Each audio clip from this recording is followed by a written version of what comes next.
Hello YouTube. So I'm going to show you how to make custom cutouts like this inside of your poncho. You can put it on anything really, but I'm just going to show you how to do this alpha transparency with your logo.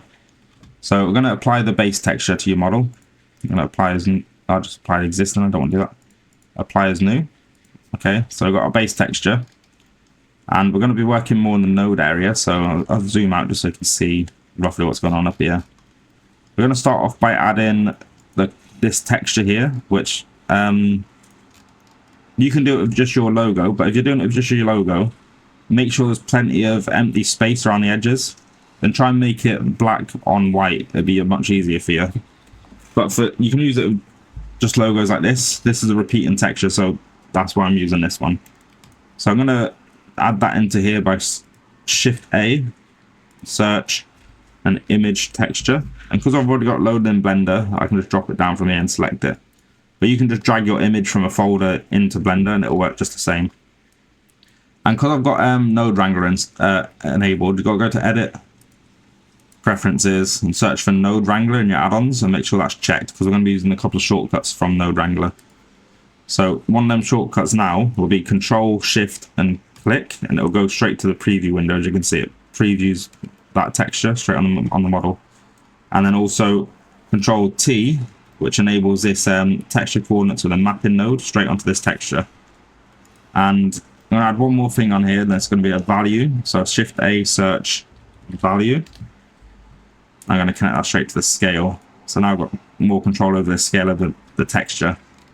And if you look at your texture now on this poncho model specifically, it's backwards on the other side. It's like upside down and backwards. So we're going to have to make two versions of this, one that way and one the correct way on that side. And to do that, I'm going to Shift D, select both of these and Shift D, and it will automatically grab a copy of them. You can drag them down. I'm just going to connect back up the UV to the vector and the value to the scale. So these two are exactly the same. If I Control, Shift, and click, you can see there's no change. But on this one, I want to rotate it 90 degrees, 180 degrees, sorry, on the X, so 180.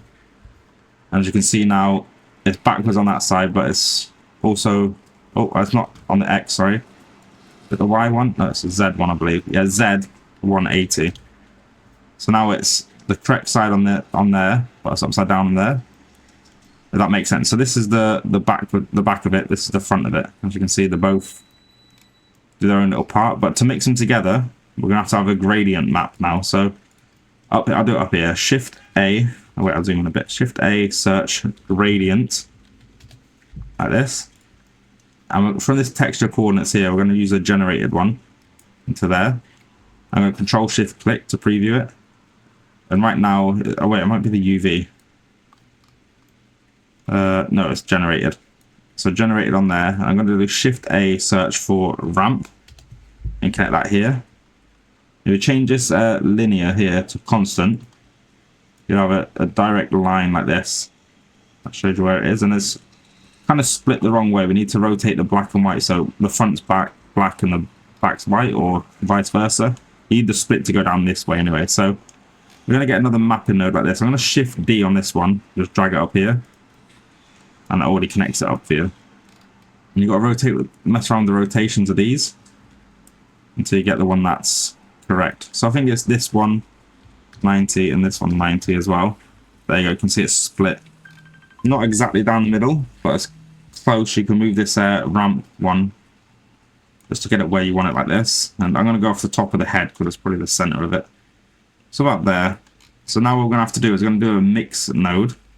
So on this white part, we'll paint this one, and on the black part, we'll paint the reverse of it. So I'm going to move this across a little bit more so I can get more room.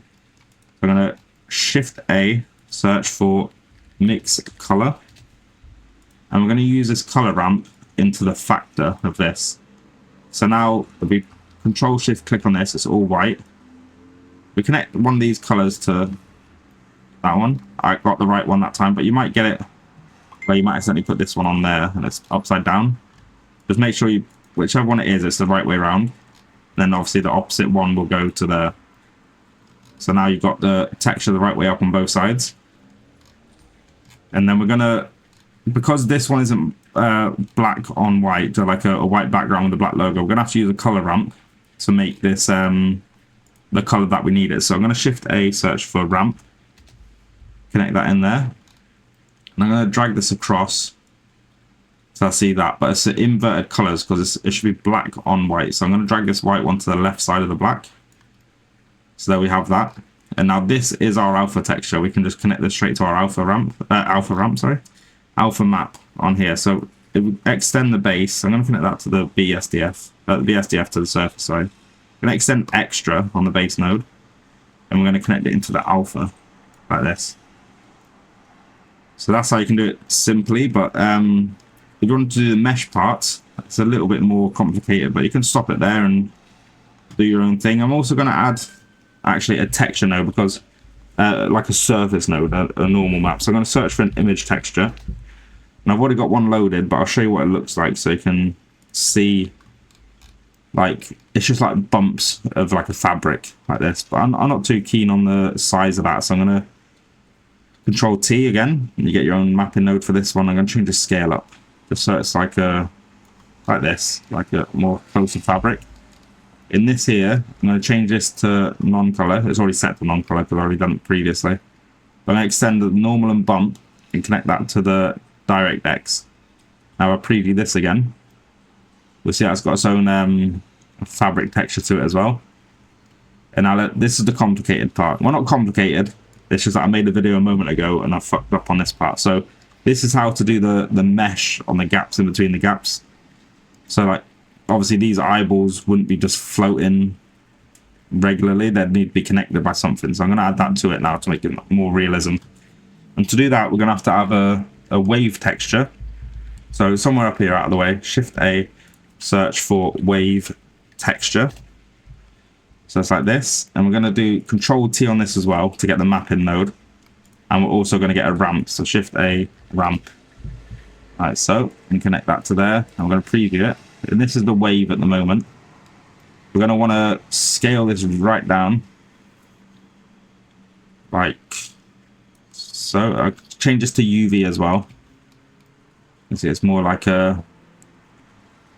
it's more liney, if that makes sense. So I've got it on the UV vector, and I change the scale on here. We're going to do it about there. And I'm going to also invert this so that there's black squares with white lines, or black chunks with white lines, should I say. Do it about there, like that. And I'm going to move these up because I need to duplicate these now to make the opposite direction. So select it all, Shift D, drag it underneath. I'm just going to move these up a little bit more. So on this one down here now, all we need to do is change the rotation of one of these so that it goes the opposite direction. I'll try this one first, try 90. Is that the opposite direction? I believe it is. I'm getting a bit closer. That one. Yes, so they're opposite directions now. And then to connect these together now, I'm going to Shift A, search for a mix node, mix color node again. And this bit's important. Whatever one of these need to connect to the factor, and whichever, I'm just going to use the top one for now. You connect it to the factor, but then you also connect the same color to B. Then the last one goes to A like this. I will preview this. As you can see, you got like you got the mesh grid, like so. And then we just need to mix this with this one. So this one. Yeah, we need to mix them together like that. So I'm going to grab this lot and move it back a little bit because it's kind of in the way. We're going to need another mix node. So Shift D on that mix node, or you can search for a mix node. I'm going to do the same again, connect that to there. So whichever one goes in the factor goes to B as well. And that one to A. And that's how you have that. And we connect that to the alpha now. Preview it. There you go, you have the eyeballs have got something to cling onto. They got like a little mesh. Then simply to bake that out, you just got to make sure you check the alpha checkbox on the baking, and you will have yourself a very sort of realistic poncho with some nice mesh and stuff on it. And if you like this video, leave a like. I'm trying to get my YouTube up there in the world, and I don't get no interaction, so the more interactions I might help it out, and I appreciate it a lot. If you need any more help, either comment or join the Discord. There's a link in the description to the Discord. There you go, guys. I've got it out eventually. I'll see you in a bit, guys.